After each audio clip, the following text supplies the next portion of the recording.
Hey gang, how you doing this morning? Hang on, I had a special intro and I accidentally closed the intro I was going to do. So here it is. Um, Last month, the United States women's soccer team won their second Women's World Cup in a row. And almost simultaneously, they filed a lawsuit against the United States Soccer Federation because they believed they were being unfairly paid. Guess what? They were right. Welcome to the Morning Night Live. Play the intro. Ladies and gentlemen, coming to you live from the Lucky Dog studio in a hidden location somewhere in the upper Midwest of the United States of America, it's a brother making his own way but with all the wrong opinions. Welcome to the Morning Night Live with your host, yours truly, Dawg Knight.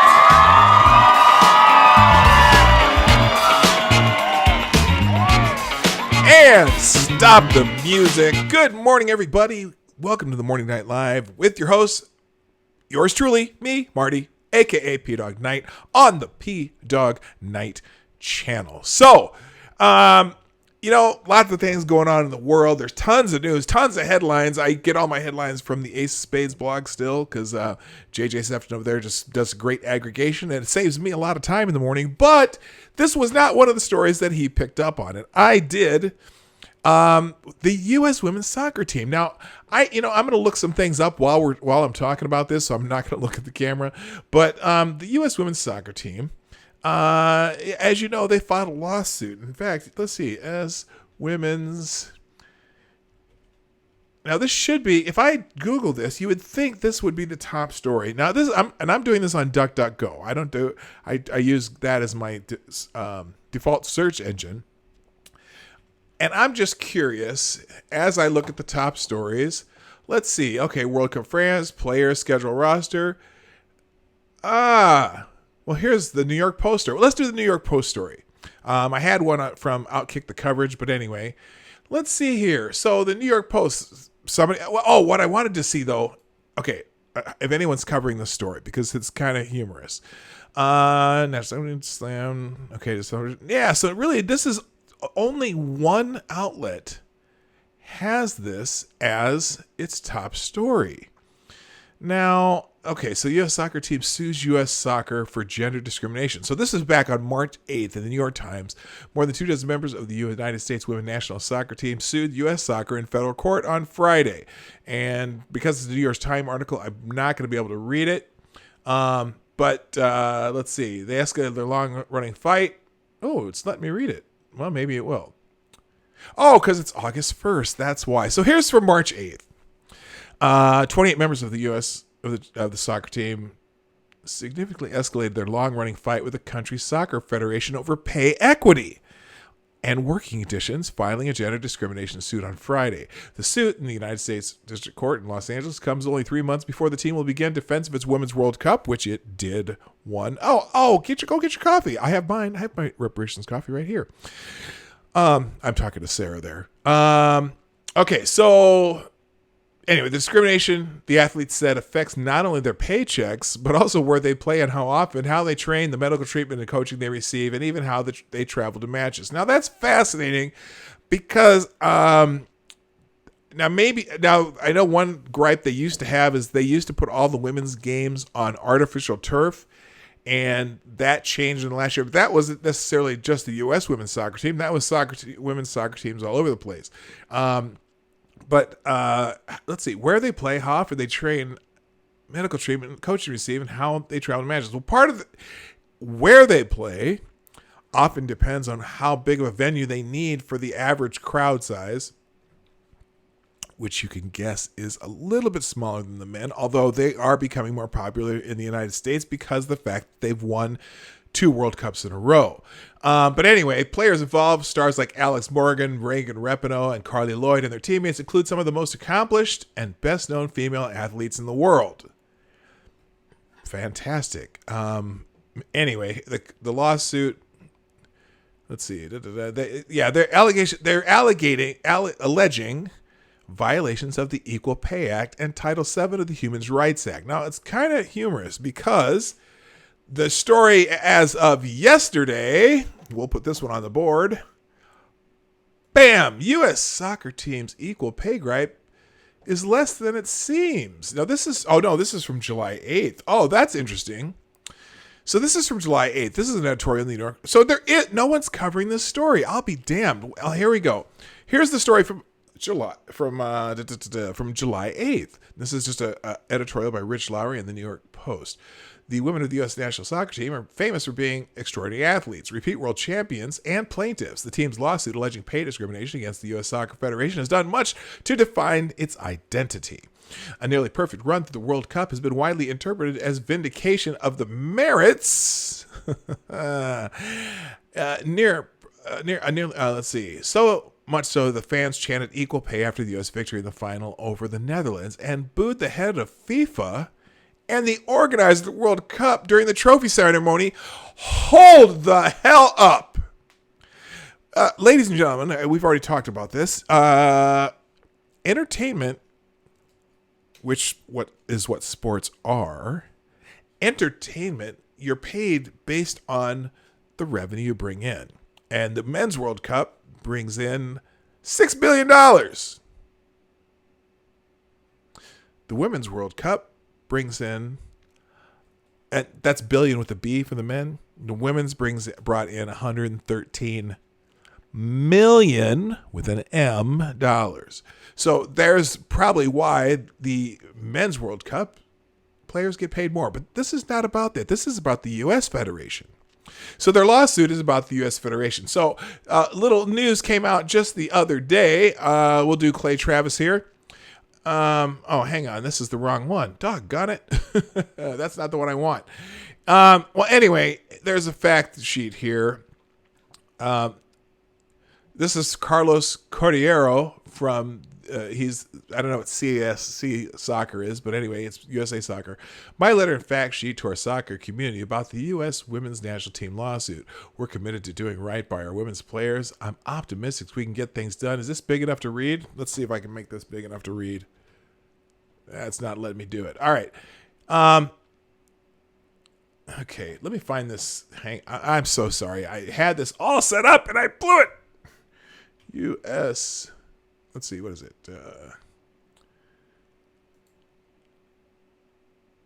Let's see, USA Soccer. There we go, ussoccer.com. All right, United Soccer Federation. Now maybe they'll have this on the front page here.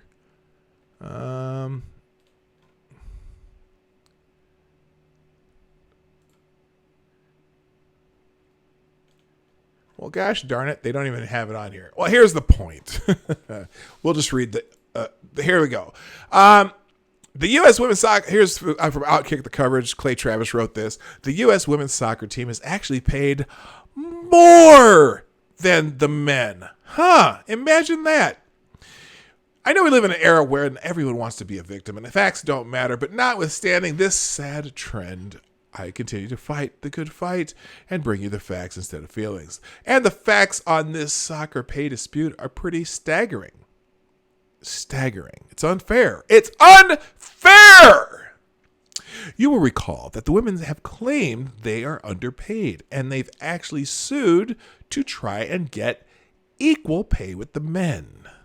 Most of the mainstream media has leapt on this argument, embracing the idea that the U.S. women are horrible victims of a sexist and misogynist sports culture. U.S. women have also fed this narrative by constantly arguing they deserve equal pay to the men. Only, plot twist, it turns out that far from being underpaid, the U.S. women are actually paid more than the U.S. men's soccer team. That's according to the financially audited details of the past decade, tweeted out by the president of the U.S. Soccer Federation, Carlos Cordeiro. And so they got a fact sheet here. We'll just go down here. The article gives it out. In particular, the U.S. women received $34.1 million to the $26.4 million in pay received by the U.S. men's team over the past decade. Now, I know, remember, they kept making a big deal how the women, everyone said, oh, well, they're not paid, they don't get paid more because they don't generate as much revenue. And everyone was saying, oh, yeah, well, actually, the women generate more revenue than the men. And those numbers were something like, now, when they said that, they counted over the last 3 years prior to this World Cup, which included the last World Cup. During those 3 years, the women generated like $50.2 million including a World Cup win, versus the U.S. men, which generated $49.6 billion during a period when they didn't even make the World Cup. So, I mean, I don't, and so, sure, during that 3-year period, the women generated just under $500,000 more than the men in a year they won the World Cup when the men didn't even make the World Cup. All right, so let's look at these numbers some more. So again, in particular, the women's received $34.1 million compared to the $26.4 million in pay received by the U.S. men over the past decade. This means the women received 56.4% of all pay compared to the men receiving 43.6% of the money. This also doesn't count all the employment benefits because the women, unlike the men, get health insurance, sick leave, the ability to have 401ks that the women negotiated to receive that the men don't receive at all. Both the men and the women collectively bargain for their salaries. As if that weren't enough, the U.S. men, during that 10-year period, produced $185.7 million in total revenue over the past decade, compared to the women producing $101 million in total revenue. While the women played a few more games, the men produced an average of $972,000 per game, while the women produced an average of $425,000 per game. This means the men's soccer team produced 64.7% of the revenue compared to the women producing 35.3% of the revenue. And remember, that's even including World Cup years. This also means the men produced nearly 2/3 of the revenue and received just 43.6% of overall revenue. Talk about unfair! Amazing. It gets even wilder from here. The U.S. women actually lost $27.5 million over the past decade on their games, while the men made money. Man, and he says, good Lord, the men are getting screwed here. They are insanely underpaid. Equal pay for equal work? Hardly. The U.S. men are subsidizing the U.S. women here. They are producing the vast majority of the revenue and are actually getting less than the women despite producing nearly $100 million more in revenue. If anyone needs to be filing a lawsuit demanding equal pay for equal work, it's the men's team. Now, here's something else that I didn't know, and I found this out. I don't know, is it in this article? Let's see. Let's see. Now these are important. Okay. Now these are importantly all the funds provided by U.S. Soccer. The men receive more money for the World Cup, which is an international decision made by FIFA, but that decision is predicated on international revenues. The men's World Cup produced over $6 billion with a B dollars in revenue in 2018, while the women's World Cup 4-year cycle for they forget this. The men's World Cup produces $6 billion for the event alone. The Women's World Cup produced about $131 million for the entire 4-year cycle. Notwithstanding the 60-1 revenue difference, the women actually received more prize distribution money than the men, receiving 20% of their overall revenue as prize money compared to 7% received by the men. Now, there's also another thing, too. The players for the U.S. women's team, their salaries are guaranteed. So they are guaranteed for just the World Cup cycle, $100,000 plus U.S. Soccer subsidizes all the Women's World Cup team players in their professional league teams. Meaning, not only do they get paid for being in the World Cup, not only they're guaranteed that salary, not only do they get health benefits, 401k, what was it? What else they get? Sick leave, and whatnot. But their player salaries in their professional league are also subsidized by U.S. Soccer. The men do not get that. So it's going to be interesting to see how this plays out with their lawsuit. Those are the numbers that supposedly those are the audited numbers. Okay. But the men are paid. First of all, the women are paid more than the men based on much less revenue. Now it's funny.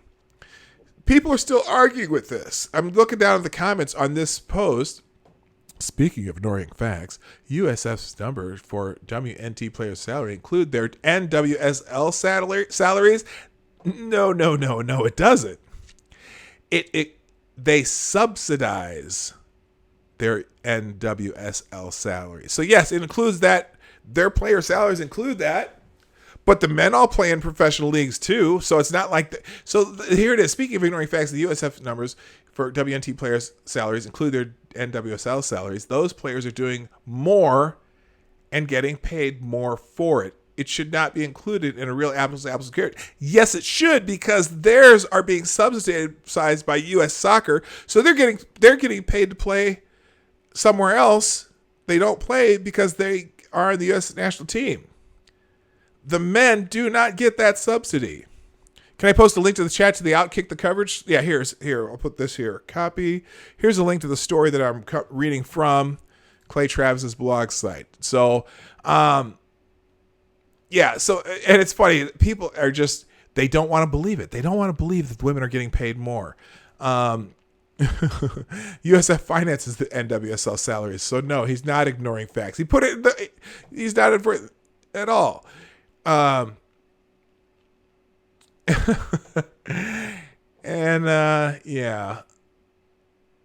So it's completely okay to pay the women less as a per games base.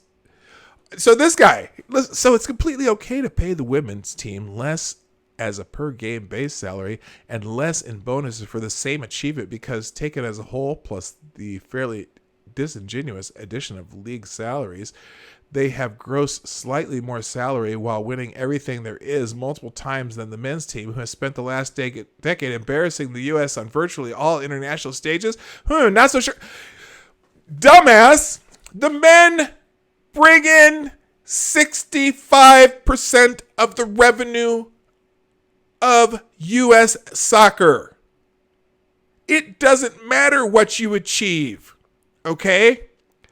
If my basketball team wins the 50 and over rec league championship, my championship in that rec league, even though we play basketball and we do the same thing as who won the Toronto Raptors, I'm not getting paid as much as any of the Toronto Raptors because I won my men's rec league. Okay? Because my men's rec league doesn't generate any revenue.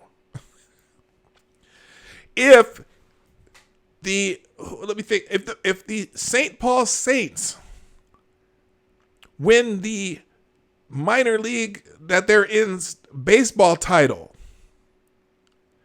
they will not be paid as much as the Minnesota Twins players playing in the Major League Baseball, regardless if the Twins win a championship, because the St. Paul Saints will not generate as much revenue as the Minnesota Twins. Did my rec league lose to a bunch of 15-year-olds? No, they probably would, though, because, we're a bunch of old men. That's funny.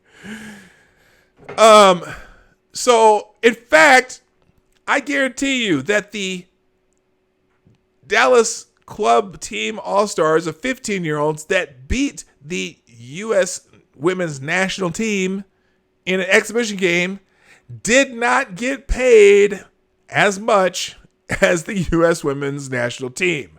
So your results have no bearing on the revenue and income you make. You know, I'm pretty sure that the World Championship cornhole team is not making as much as Serena Williams.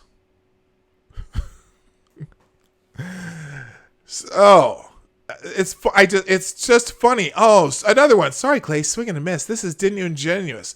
Care to explain how? Gene Sorensen, yeah, all the numbers are using other income. There is no question the U.S. women's national team players are paid less than the men's.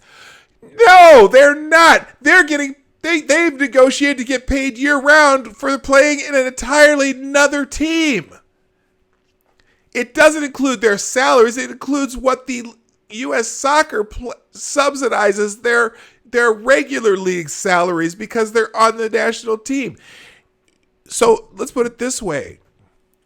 The U.S. soccer pays Megan Rapinoe. Let's say they pay Megan Rapinoe based on what they won in the revenue.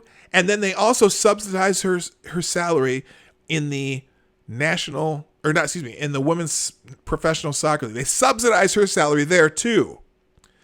Let's say Mark Branson, whoever that, I'm making up a name. Mark Branson plays for the U.S. men's team.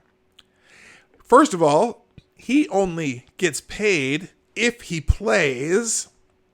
And Mark Branson, who also plays in the professional soccer league in the United States, only gets his salary from the professional soccer league. It's not supplemented on top of that by the U.S. soccer. These people just can't read. They don't get it. So, so there you go. Sorry, your numbers may ignore a big fact. The women's overall have played more World Cup games in the 2000s than the men due to being so much more successful. I suspect per game the women have been paid less. No, they haven't. No, they haven't. And again, even with the World Cup games, they produced less revenue. So there you go. Anyway, I'm yelling at a chat at a comment section here. All right, let's get the hell off of that. But anyway, that's my top story today. They're actually paid more than the men. Oh, I'm sorry. I didn't even realize.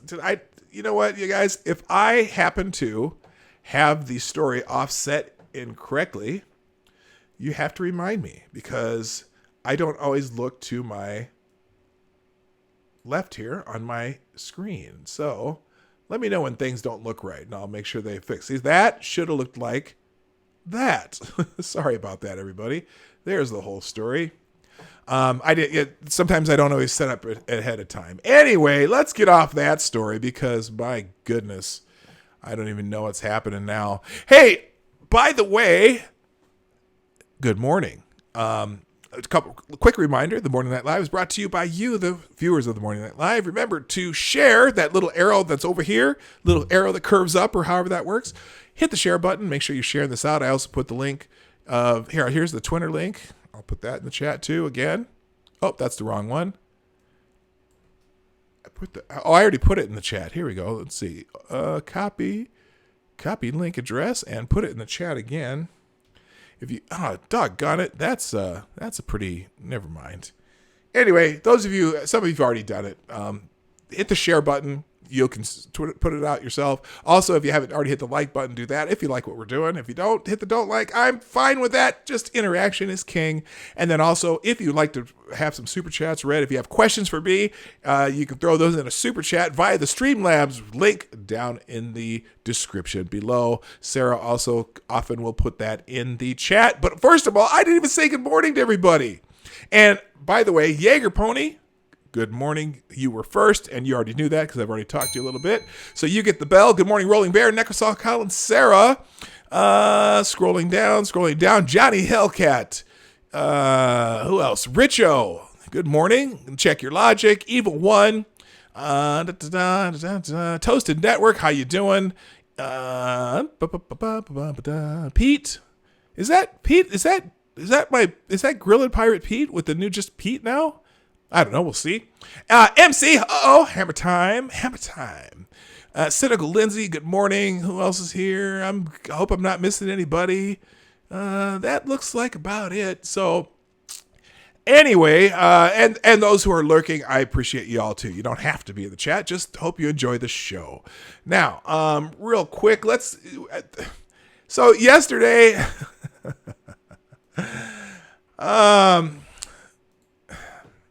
we had another debate, and there's not, I didn't watch it, but I've been all morning. I've been looking at Twitter and I've looking at some highlights, and I don't know, man. I'm not, like I said, I really just have no interest. Good morning, Maniac Man. I almost missed you too. So,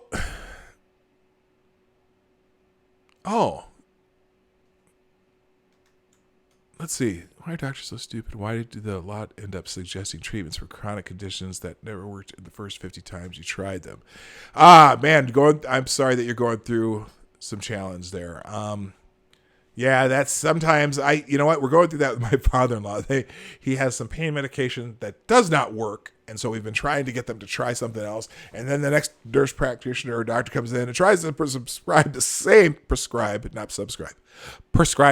thing. And you're like, well, wait a minute, that doesn't work. Well, we're going to try it. That didn't work last time. Well, we're going to try it. And then, so finally, you have to, sometimes you got to be a squeaky wheel and just say, look, this don't work. Let's try something else. And sometimes they don't have a solution. So, I understand what you're going through there, Maniac Man. Did I watch the debates last night? Check your logic. No, I did not. But I I did hear some things, and I'm just going to kind of stick with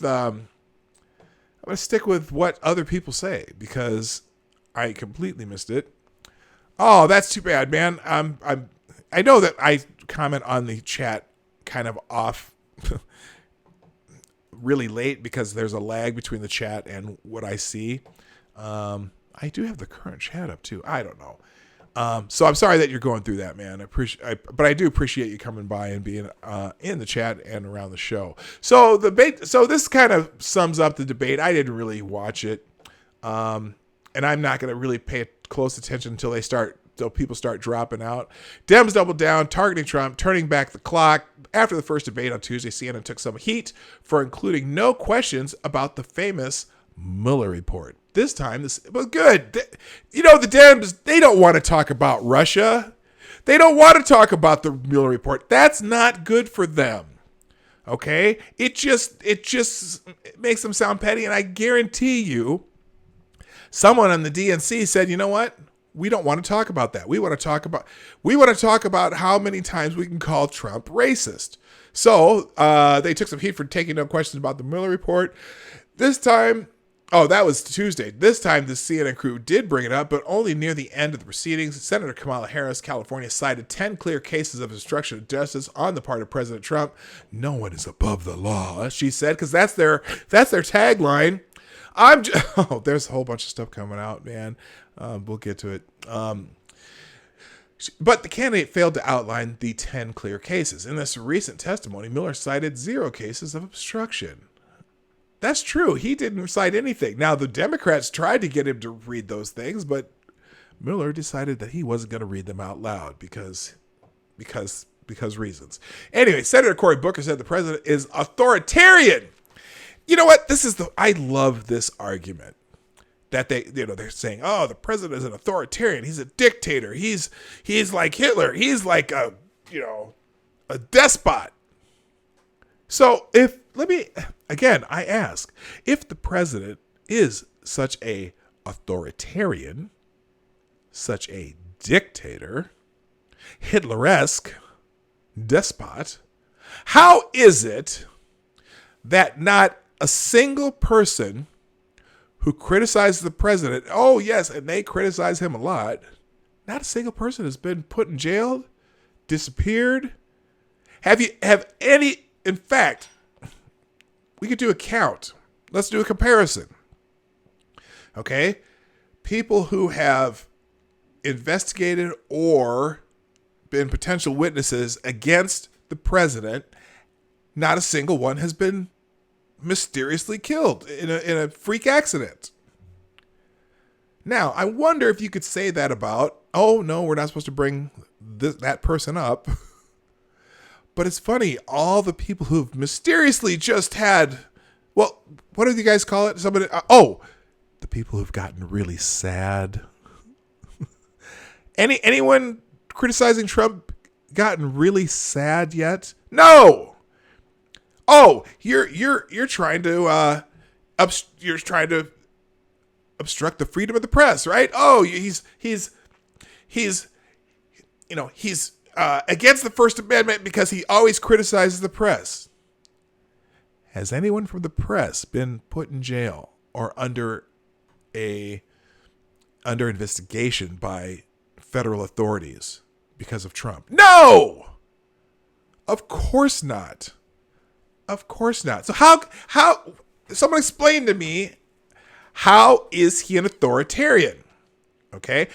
How is he authoritarian? And I ask this every once in a while to people who talk about that on Twitter. Okay, give me an example of how he's an authoritarian. What has he done that has been outside of his purview as far as creating rules or laws or anything like that? He has to have laws signed through Congress, right? He hasn't circumvented that. He hasn't made any, in fact, he's probably canceled more presidential executive orders than he has made executive orders. Okay. Other than what's under his purview as the executive branch of the United States. So, it's how's he an authoritarian? Anyway, moving on. Julian Castro told the crowd that the Mueller reports indicate that Trump deserves impeachment without any citation from that report or the recent Mueller testimony. Texas Democrat also supports the prosecution of the president. On what grounds? On what crime? No, what crime? Tell me the crime, dude. Likewise, New York Mayor Bill de Blasio said the president has committed crimes worthy of impeachment. Name the crime, Billy boy. Name the crime. You've got to come up with the crime first. On the prospect of impeachment hearing during the Democrats' prospects to defeat Trump, several candidates, including Castro, said they had to walk and chew gum at the same time. Former HUD boss Castro also delivered one of the bigger whoppers of the night when he acknowledged recent job growth and said it was all due to Barack Obama.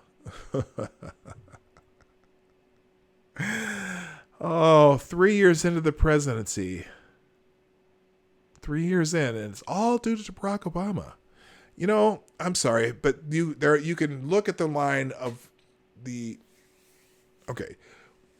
Yes, the economy was improving under Barack Obama at about a 1% pace. Also, wage growth was completely stagnant for the entire Obama presidency in spite of job growth. Now we have wage growth, which hasn't been happening. Anyway, as with the Mueller report, he did not explain how or deliver any figures. Castro did tout his Marshall Plan for Honduras, Guatemala, and El Salvador. Okay, the countries that the last administration destroyed, particularly Honduras. Good God. Castro would not deliver a clear answer whether crossing the border should continue to be illegal. The notion of open borders, he said, was a right-wing talking point. Yeah, oh, good God. I know that pretty soon it's going to be a white nationalist talking point. Someone said that on Twitter. That's not original thought of mine, but that's what it's going to turn into. Likewise, candidate Michael Bennet was silent on illegal border crossings, but refer to nativist hostility. Kirsten Gillibrand, brightly clad in orange, wanted such illegal crossings to be a civil violation. The candidates opposed separation of families and several targeted former Vice President Joe Biden for the heavy deportation record of the Obama administration. In fact, anti-deportation chants broke out several times during the debate. God, these people are stupid. Also, Christopher Gillibrand remind us as many times as she possibly could, and I'm just going from other reports, that she's a white woman. She made sure that everyone knows she's white and that she's, feels guilty for being white. Biden pushed back at Castro and talked up his position on asylum and how he had sent $750 million to Guatemala. Biden also asked the candidates, what do you say to all those who wait in line, and that the United States should be able to send back those who cross illegally? Now, Tulsi Gabbard, this is all, you can look at it however you want. Tulsi Gabbard had probably the lines of the night. I'm wondering if it's in this story. Doesn't look like it. Representative Tulsi Gabbard of Hawaii, clad in a white suit worthy of Elvis, referred to the undocumented as second-class citizens. Look, I'm not necessarily going to vote for, I wouldn't vote for Tulsi Gabbard, but normally she's one of the more sane ones. I think someone said that in the chat a minute ago too. There it is. Tulsi is anti-war and pro-pot. That's okay with me. Yeah, I'm fine with that. I like her anti-war stance. I think it's funny because that anti-war stance is similar to an America First stance, and Trump was there for a while. I know that what am I trying to say here? I know that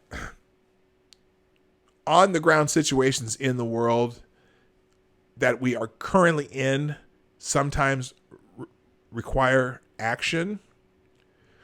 But what I'm hoping, and what I was hoping with Trump, I voted for Iraq in 2016, although I'm not voting for Iraq again. And I mean a big rock as in a meteor, to hit the world and just end our misery. But the one thing I've been hoping with Trump is that his kind of anti-war, anti-intervention bona fides would start coming to the surface more. I really wish that he would find ways to maybe remove some troops from places where we don't really need to have troops anymore, where we can let them start solving their own problems. Tulsi Gabbard is absolutely the person on their side of the aisle that I appreciate for that stance. I just call me the anti-war right. Okay, she's the anti-war left. I'm the anti-war right. Anyway, Jay Inslee spoke. Let's see what else here.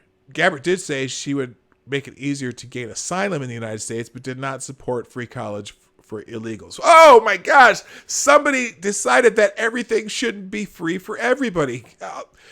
Praise Tulsi. Candidate Jay Inslee, sporting a Clark Kent look, denounced the white nationalist in the White House. The fuck are you talking about? How many? Good God.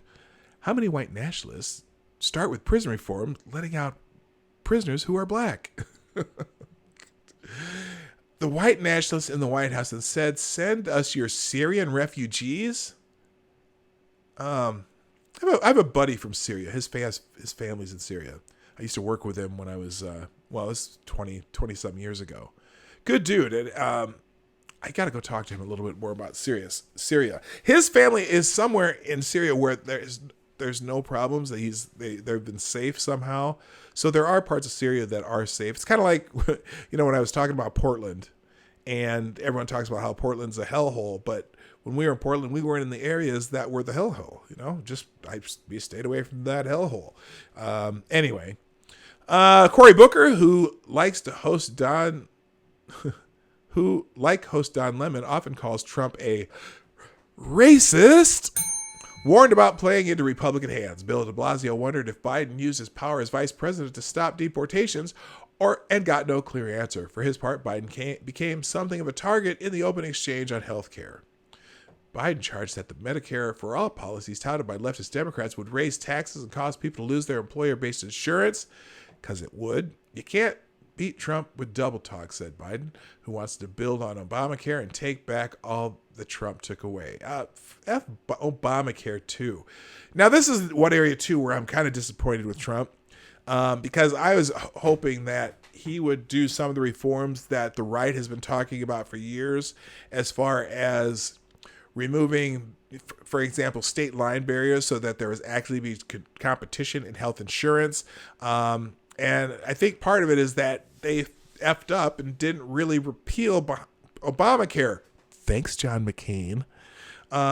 So he's been kind of stuck as far as that goes. And it's funny because I was listening to somebody complain. You know, they're saying, "Oh, yeah, wages haven't."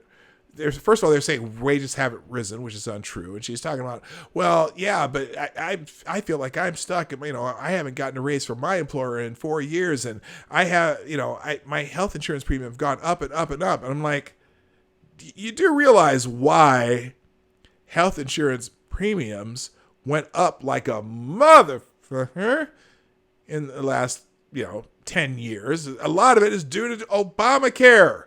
It raised. Not only did it the Obamacare rates in the government plans, or not government plans, whatever, the Obamacare plans, not only were those ridiculously expensive, and for most people, now obviously they subsidize some people, but they also caused everyone else's premiums to skyrocket. Because they forced everybody to add things to their healthcare that some people don't need. If you really wanted to lower cost in healthcare, not healthcare and health insurance are two damn different things. If you want to lower the cost of health insurance, you have to allow people, one, to have more than one or two carriers in their state that provide options. In Minnesota, we have there's only 3 healthcare insurance carriers that we can choose from, even through your employers. I mean, and because they don't allow companies to work across state lines. Now, fortunately for me, I work for UPS, so we have employer-paid healthcare, and it's for some reason ours is through Blue Cross Illinois. I don't know how they do that when it's a state company, but the point is, if you would take away the restrictions of having health insurance companies work across state lines, now they'd be trying to getting market share in a lot of different places, and you'd have some competition.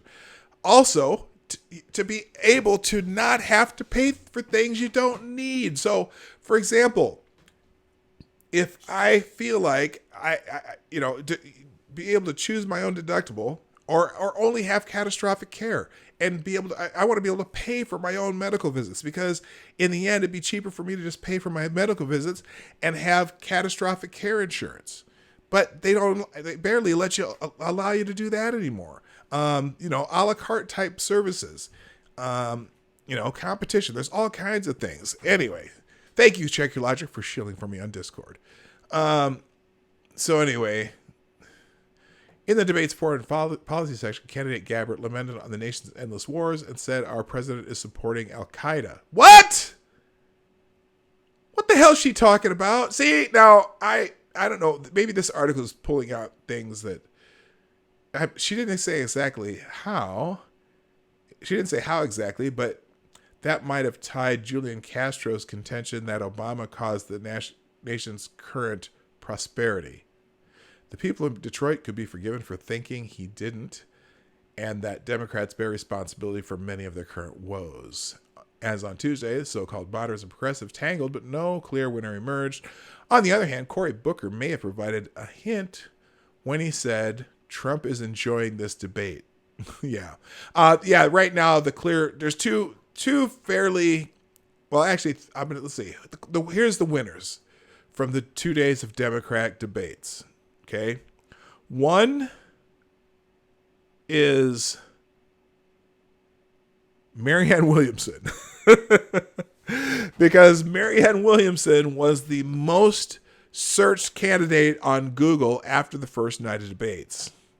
The others, I think Bernie Sanders and Elizabeth Warren Despite me fearing for my very soul if either of them is elected president, they were solid in the first night of debates, and basically being the front runners of those 10 didn't harm themselves. I think Tulsi Gabbard, again, apparently sounded reasonable, and she got the best shot of the day, which I'll find that in a minute. Let's see, and that's actually on Twitter trends today, so we'll get to that. And who else? That's about it. I guess from what I'm hearing, Kamala Harris wasn't terrible if you like Democrats, and she was Kamala Harris if you don't like Democrats. That's one way to put it.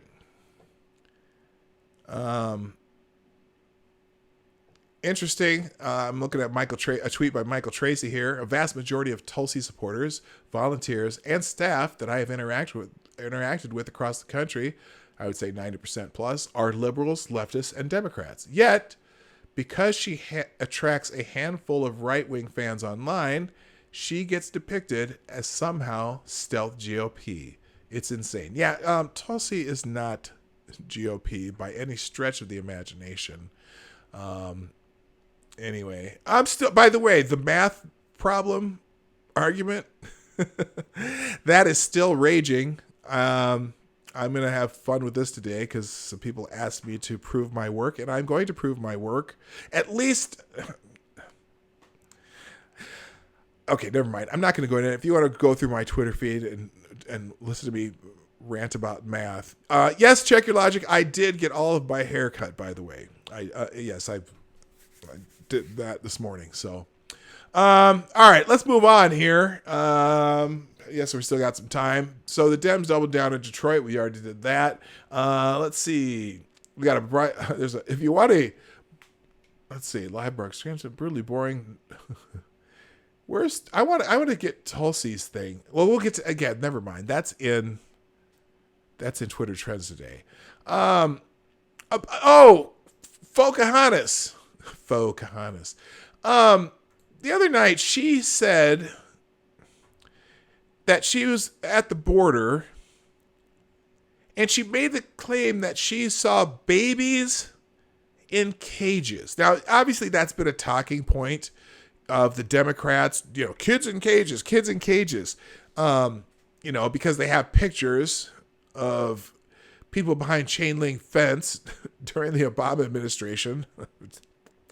And so that's, Trump putting kids in cages, so to speak, or at the processing centers when they're behind chain link fence waiting to be processed. So they take a picture of a kid in the corner of a chain link fence, and then they put the giant headline, kids in cages. So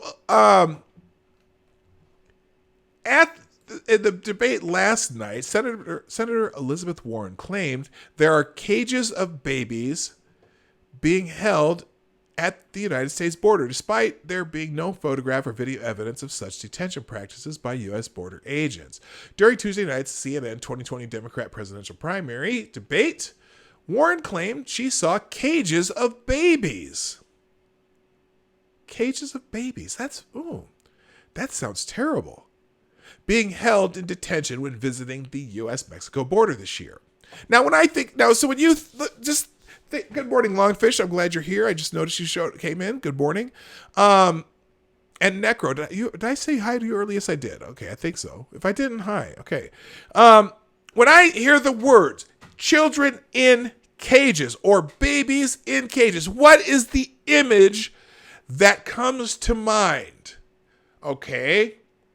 I think of, like when you go to the dog pound and the dogs are in little cages, like they can only walk around maybe, 2 by 3 feet cage. That's the image they're trying to make you get. Okay. And here's what Warren said. What we can't do is not live our values, Warren said. I've been down to the border. I have seen the mothers. I have seen the cages of babies. Fuck. We must be a country that every day lives our values. And that means we cannot make it a crime when somebody comes here. Hold up! Hold up! We cannot make it a crime when somebody comes here. Oh, they just come here. They just come here. They just come here. No, they don't just come here. It's not a crime to come here by legal means with a passport and a visa or actual asylum applications through the proper channels or immigration papers, but not just walking across our border willy-nilly. So yeah, and that means we cannot make it a crime when somebody comes here. They don't, oh my God, whatever. While visiting a federal immigration facility in Los Fresnos, Texas, Warren spoke about adult border crossers being held in detention without the children they arrived with, but did not mention seeing cages of babies. Oh, okay. And in fact, right here, last week marks a year since I visited the Port Isabel Reunification Center in Los Fresnos, Texas, to find out what was really happening to immigrant families ripped apart at our border. I saw right away it wasn't a unification center, it was a prison. Okay. When visiting a detention center in Homestead, Florida last month, Warren said, "These children who are prisoners," as she described the facility, making no mention of seeing babies put in cages. Here it is. Homestead is hot and barren with a completely enclosed fence. I saw children being marched from one building to another in single file lines. No laughing, no playing. These are children who are prisoners. Have you, Elizabeth Warren? By the way, does Elizabeth Warren have any children? I'm just curious. I'm not sure if she does. I don't think so. Maybe she does. But you know what? Listen to this again.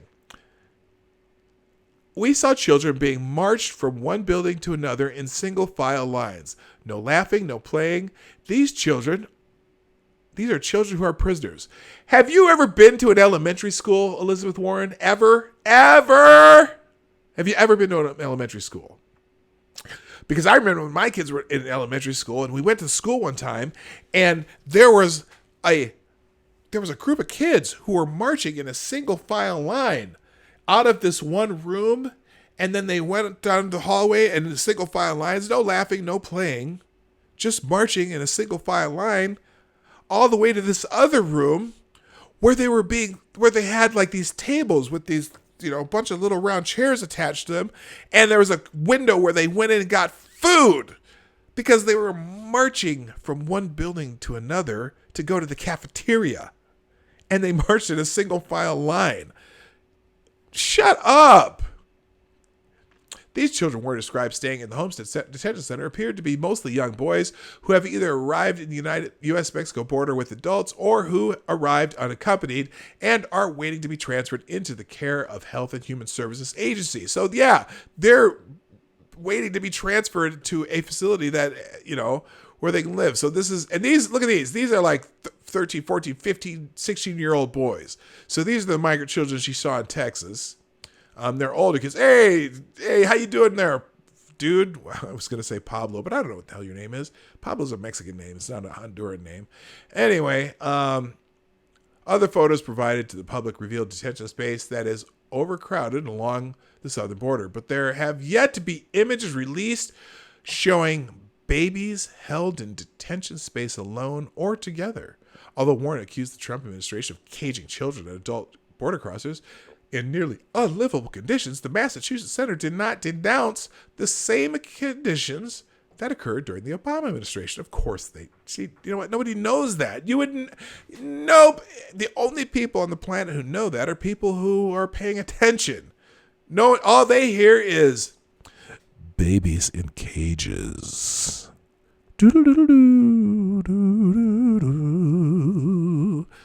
Very creepy, right? So anyway. But anyway, it's almost like they can tell whatever big lie they want because the media's not going to say anything about it, right? Johnny Hellcat. I wonder if Dawg Knight's hair is long and flowing, or if he gets the fro. I am all fro all the time. If my hair grows out, I should show you some pictures of when I was a kid. I never had one of those gigantic afros, but kind of. I'll one of these days I'll dig those out. Gang of babies. Friendly reminder, people, these out-of-touch politicians care more about people who are not citizens of this country than they do you, a citizen.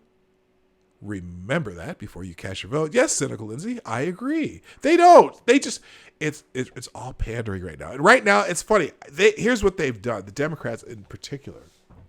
They seem to think that this immigration thing is a winning strategy for them, and I don't think so.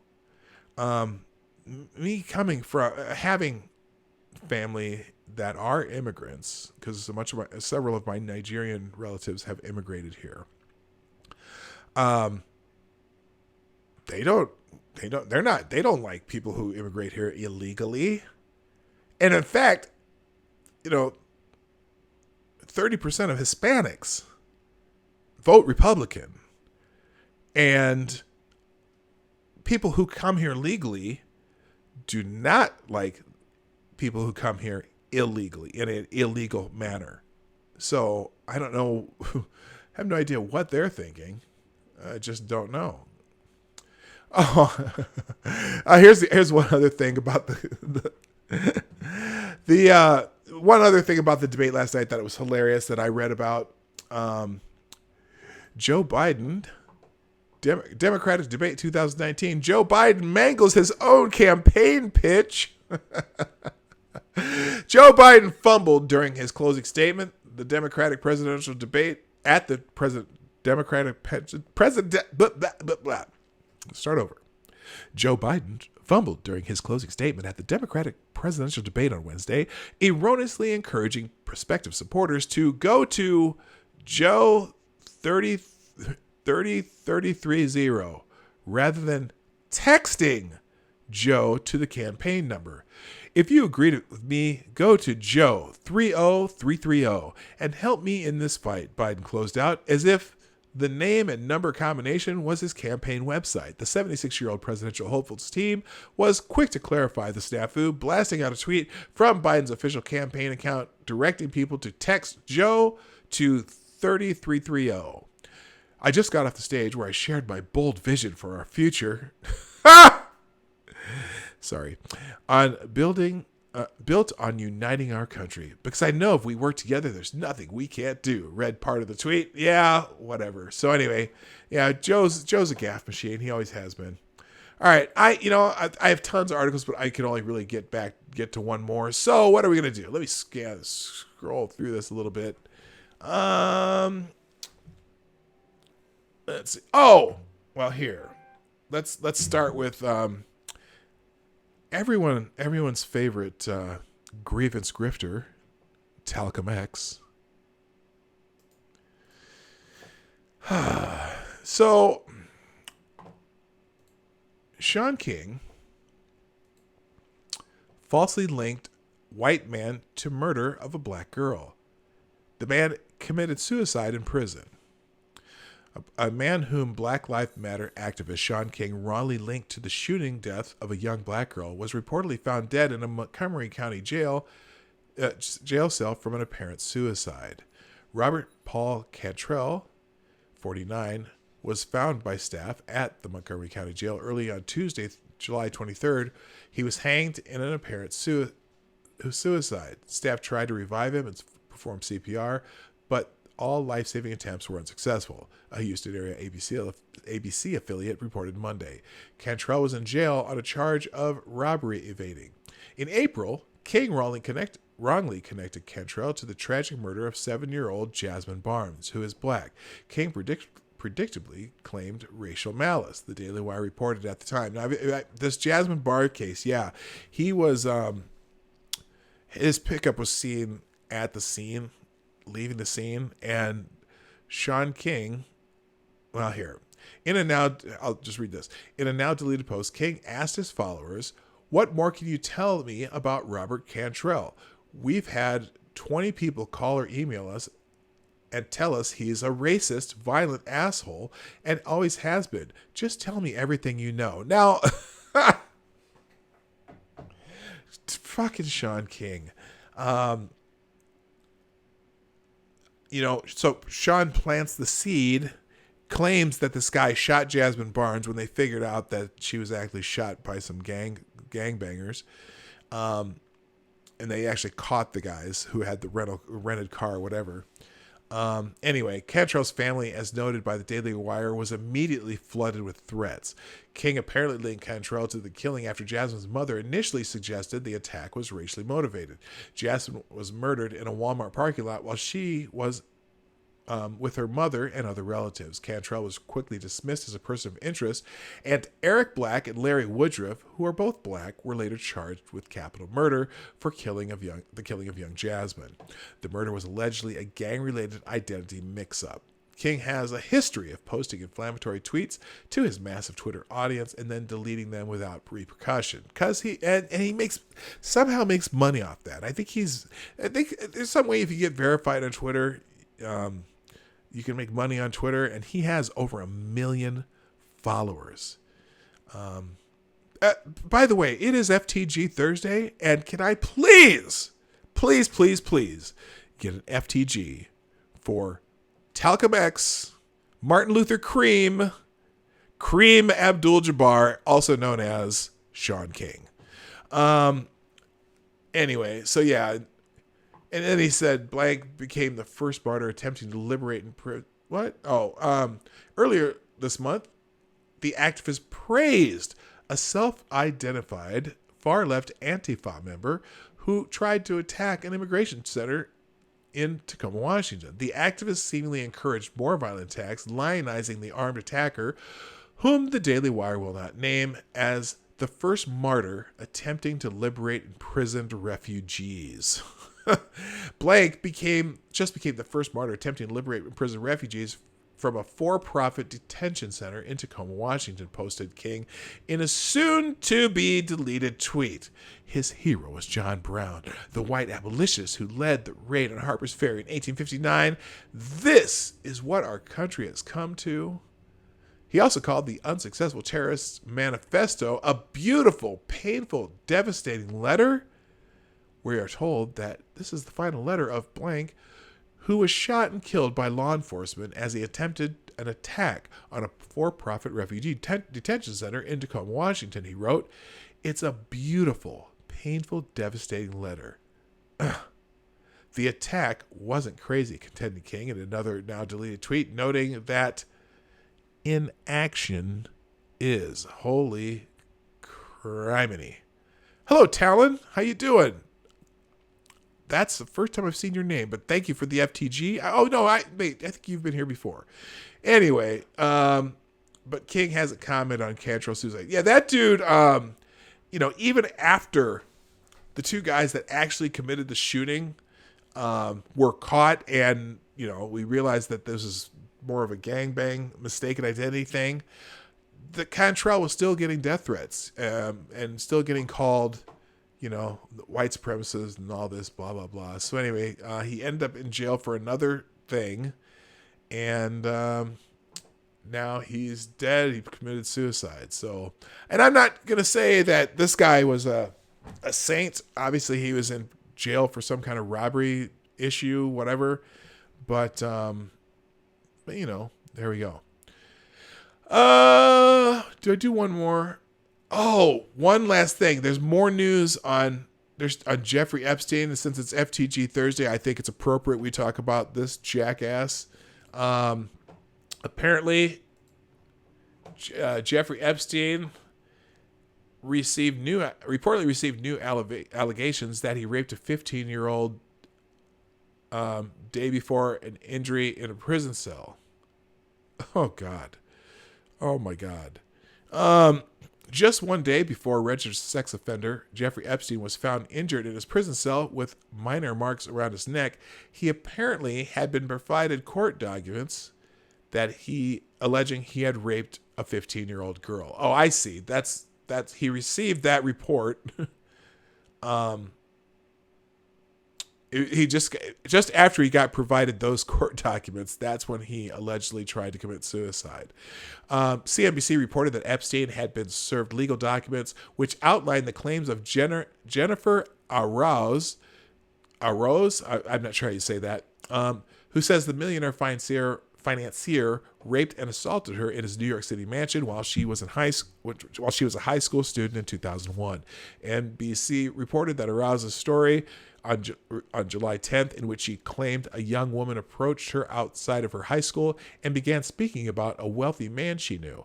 This woman accompanied Arauz to Epstein's mansion a few times, where they spoke with Epstein about the young girl's desire to become a Broadway actress and the death of her father. When Arauz visited the mansion alone, Epstein gave her a tour. I'm sure he did, including his favorite room in the house that consisted of a massage table on the floor and a painting of a nude young woman on the wall, according to NBC. Epstein, according to Arauz, paid her $300 to give him massages while wearing just her underwear. That ended with him pleasuring himself to completion, NBC reported. She did this for over a year before Epstein began asking her to remove all her clothes and touching her. He forcefully raped me, Arauz told the network. He knew exactly what he was doing. She added that she was terrified and kept telling him to stop. So just this, he got the court papers on this the day before they found him in his prison cell with an alleged attempted suicide attempt. Can I get an FTG for Jeffrey Epstein? God. I really hope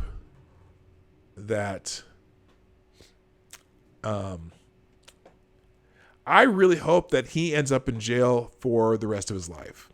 And I don't care who goes down with him. Okay.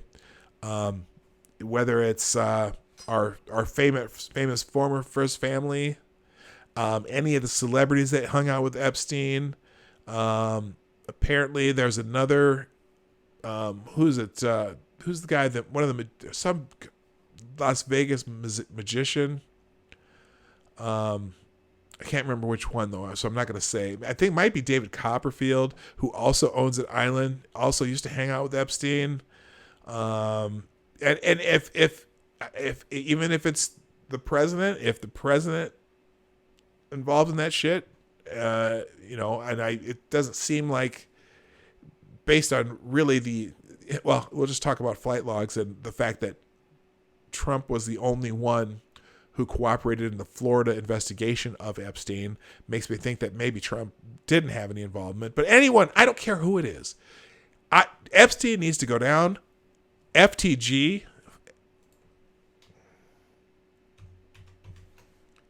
In capital F in letters. Fuck that guy. Seriously. No, nothing for him. All right, let's get into Twitter trends, because there's some interesting things that I saw on Twitter already. And so let's get into that. Just real quick. A lot of them are about, there's a few things about the debate last night. But number one trending on Twitter today. Number one is National Girlfriend's Day. Now you can take that a couple different ways. Now I don't have any girlfriends. I have my lovely lady Boomer, and I don't need any girlfriends, but I think this might be geared more towards women and not necessarily towards men. Although, more power to you if you have girlfriends, gentlemen. You don't have to be, whatever. But anyway, let's just check out National Girlfriend's Day. The Foo, my girls, National Girlfriend's Day. Okay, she just put a bunch of people that she likes to hang out with on Twitter. Happy National Girlfriend's Day. They are canon. Don't know what that means. I've never related to a meme so much before. National Girlfriend's Day. Here it is. Me. I'm fine being single. Understands I am capable of love. Is in no rush. Doesn't like relationships that much. Stupid brain. I never wanted to hold a hand so bad in my entire life. Never, I swear. Okay, that's cute. Whatever. I don't relate. Seeing as it's National Girlfriend's Day, does anyone want to confess their undying love for me so we can call it a day? This one, fuck, we got the wrong idea about National Girlfriend's Day. August 1, National Girlfriend's Day. On August 1st, National Girlfriend's Day encourages women across the U.S. to get together and celebrate their special bond of friendship. Huh, okay. So, hey, ladies. Hey, ladies. How does that's remember the Beastie Boys song? Hey, ladies. That didn't really sound like that, but anyway. So anyway, ladies, get together with your girls, hang out, go have some cocktails or coffee or whatever y'all do when you get together. Talk about men, whatever. Do your thing. National Girlfriend's Day. It's not National Girlfriend Day. National Girlfriends Day. Ladies, get together with your girls. All right, next one. Number 2. I'm old enough to remember when. You know what's funny? I was in a conversation with Memory Holiday. I'm trying to remember what she was talking about. She was saying some stuff about, or someone else was talking. What was it? I don't know. It was something where someone was talking about how that made him feel old because someone was talking about something that happened in the, mid to late 90s. And I'm like, I'm old enough to remember watching the moon landing on TV. That's what I'm old enough to remember. I'm old enough to remember the day Martin Luther King got shot because he got shot on my 4th birthday. Not a happy birthday for a young black child. I'm old enough to remember when Nixon got on his helicopter doing this before he got on. Anyway, let's see. Oh, Skeptoc's older than me. Skeptoc's on here. I'm old enough to remember when the earth cooled. That's right. I'm that old. Now get off my lawn. I don't know if y'all know Skeptoc. He's a funny dude. I'm old enough to remember when these bad boys were around. What the hell is that? That's not old. Get out of here. I'm old enough to remember the first Atari Pong machine because I had one. Come on. Okay, there's a good one. I'm old enough to remember when this was how you block someone, leaving your phone off the hook. Skeptoc's old enough to remember Sputnik. Yeah, he is. I'm old enough to remember when we had to practice penmanship in school. That's writing with a pen on paper. That's funny because I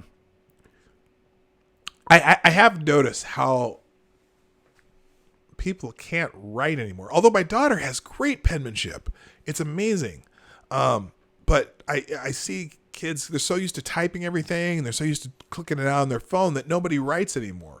And so when people are like, when you get birthday cards, for example, and there's people who can't, who just their signature looks like hell. You can't really read it. So yeah, Pong, Rolling Bear. I had the original Atari Pong machine. Now Pong wasn't originally an Atari game. There was another company, and then somehow Atari took that over. So I had the original Atari Pong game, and you had to hook it up with the 2 wires on the back of the TV with the screws and stuff.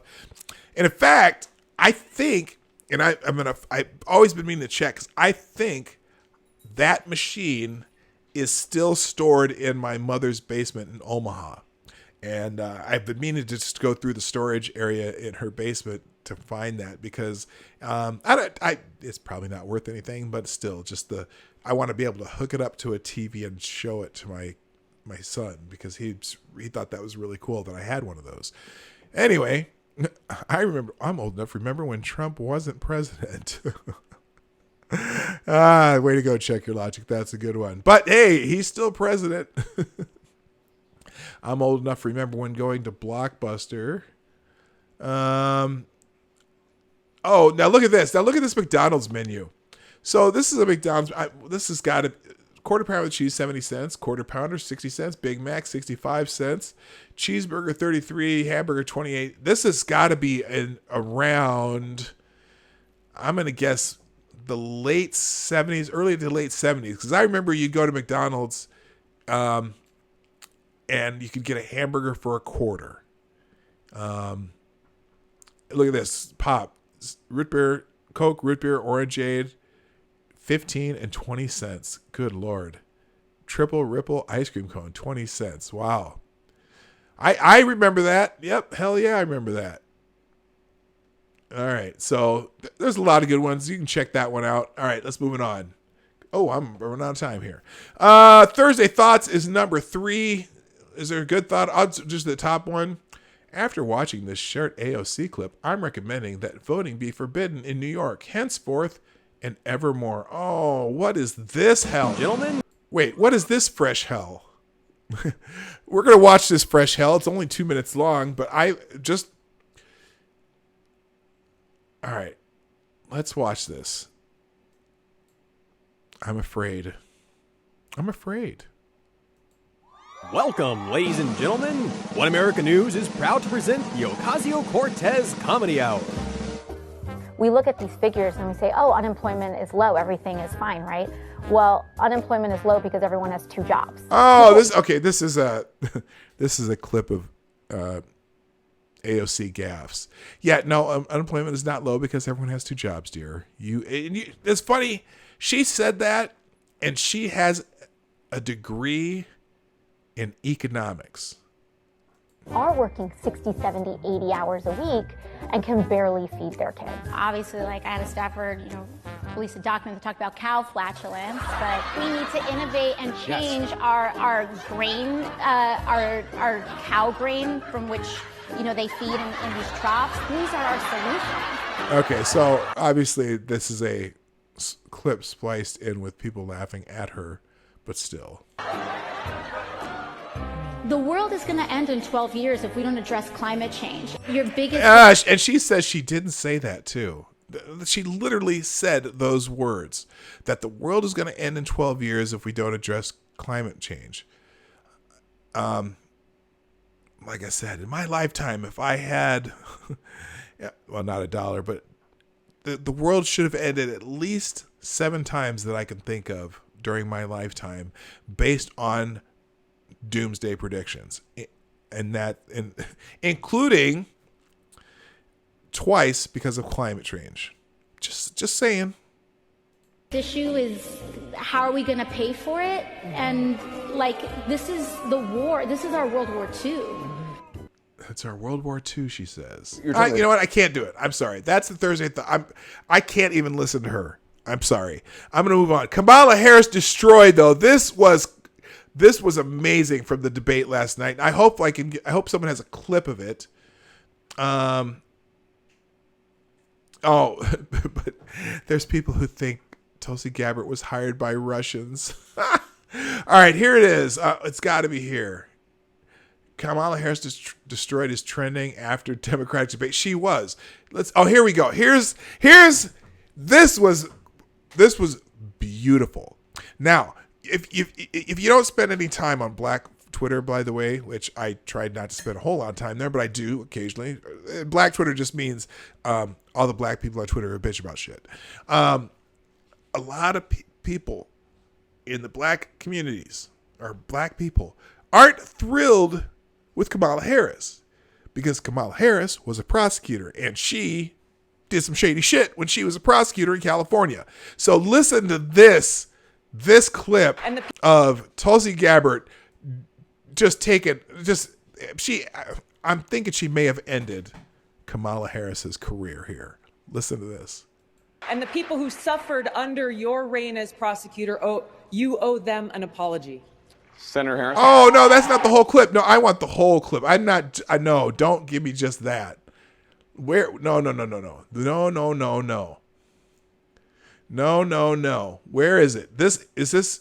All right, now this is okay. Listen to this. This is the clip. Prosecutor President, but I'm deeply concerned about this record. Prosecutor President, but I'm deeply concerned about this record. There are too many examples to cite, but she put over 1,500 people in jail for marijuana violations and then laughed about it when she was asked if she ever smoked marijuana. Mm-hmm. She sure blocked did. evidence.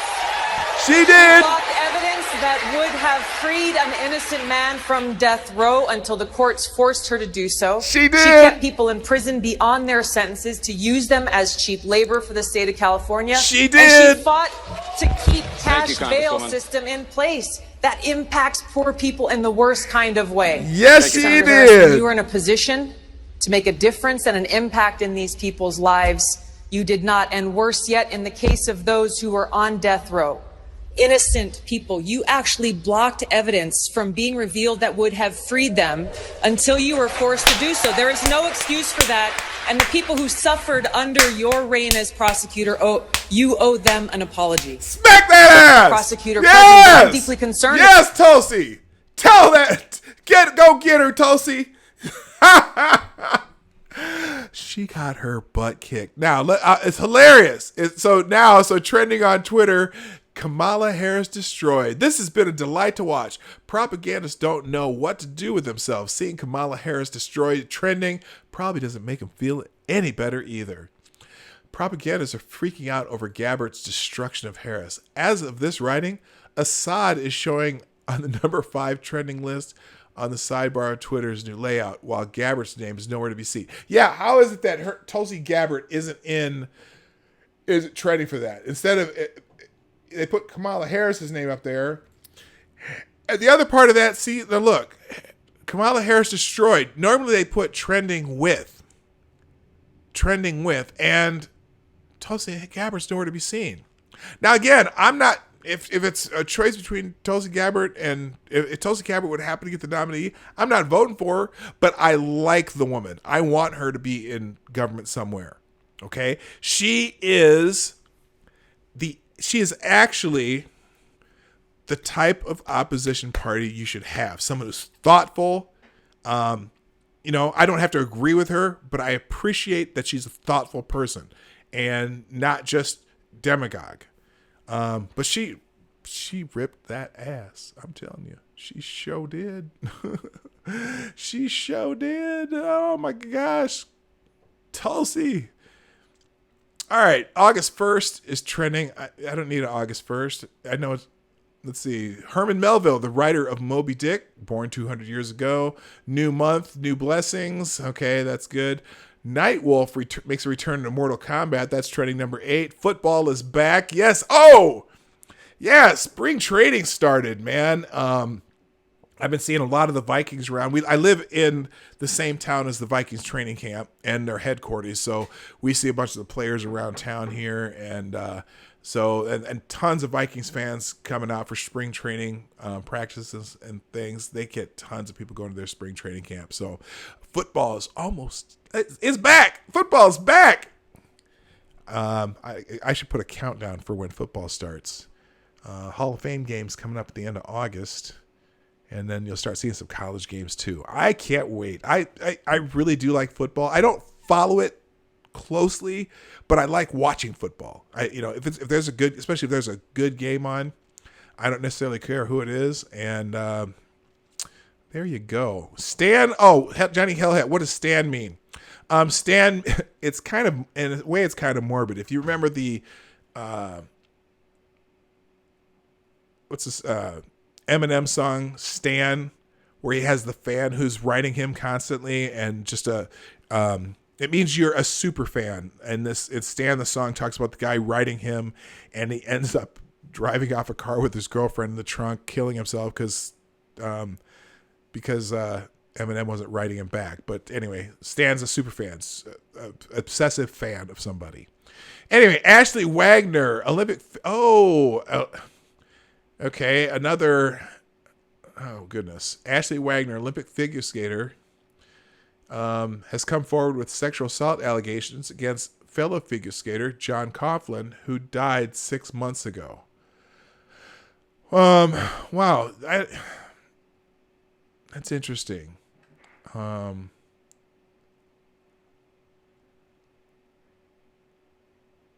don't really know. Let's see. Thank you, Ashley Wagner, for sharing your story. The amount of courage it must take is beyond. Well, no, I don't know if in a way it takes courage. I don't know if it does or not. Now, if especially someone who's dead, and so now you say you can't. There's no reason to not believe her, but he died, and so now it's. Let's see. All the skaters, coaches, and parents that denied the existence of victims and that John Coffin was a good guy. What's your story now?